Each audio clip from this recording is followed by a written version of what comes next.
एक बार बादशाह अकबर ने बीरबल की बुद्धि की परीक्षा लेनी चाहिए। उन्होंने बीरबल से पूछा, बीरबल, क्या बुद्धि की खेती की जा सकती है? बीरबल सोचते हुए बोला, जी हुजूर, जरूर की जा सकती है। यह सुनकर अकबर बोले, तो ठीक है, तुम बुद्धि की खेती करो और उसका फल हमारे लिए लेकर आओ।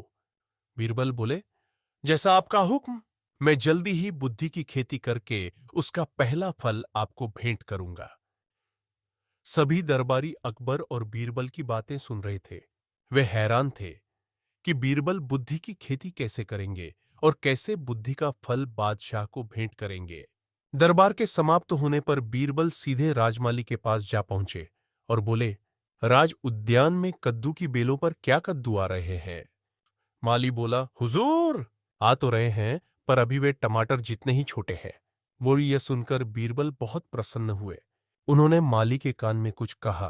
फिर वे अकबर के पास गए और बोले, जहां पना, मैंने बुद्धि की खेती शुरू कर दी है। मैं कुछ दिनों में आपको बुद्धि का पहला फल भेंट कर दूंगा। वो कुछ दिनों के बाद बीरबल राज उद्यान में फिर गए। वहां माली ने छोटे छोटे कद्दू को घड़े के अंदर डाल रखा था। यह देखकर बीरबल वापस लौट आए। उधर कद्दू मटकों में ही बड़े होने लगे। कुछ दिनों बाद कद्दू इतने बड़े हो गए कि पूरे मटकों में समा गए। बीरबल ने सारे कद्दू मटकों सहित कटवा लिए और अकबर के पास संदेश भिजवाया, कल सुबह मैं बुद्धि का पहला फल लेकर दरबार में आ रहा हूं। अगले दिन दरबार में सब बेसब्री से बीरबल का इंतजार करने लगे। तभी बीरबल 2 मट के लिए दरबार में उपस्थित हुए और अकबर से बोल, जहां पनाह, मैं बुद्धि के फल ले आया हूं, किंतु ये फल बड़े नाजुक हैं।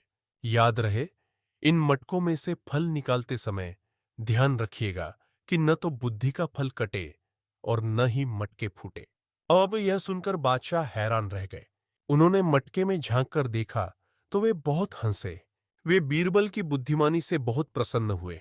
सभी दरबारी भी बीरबल की प्रशंसा करने लगे।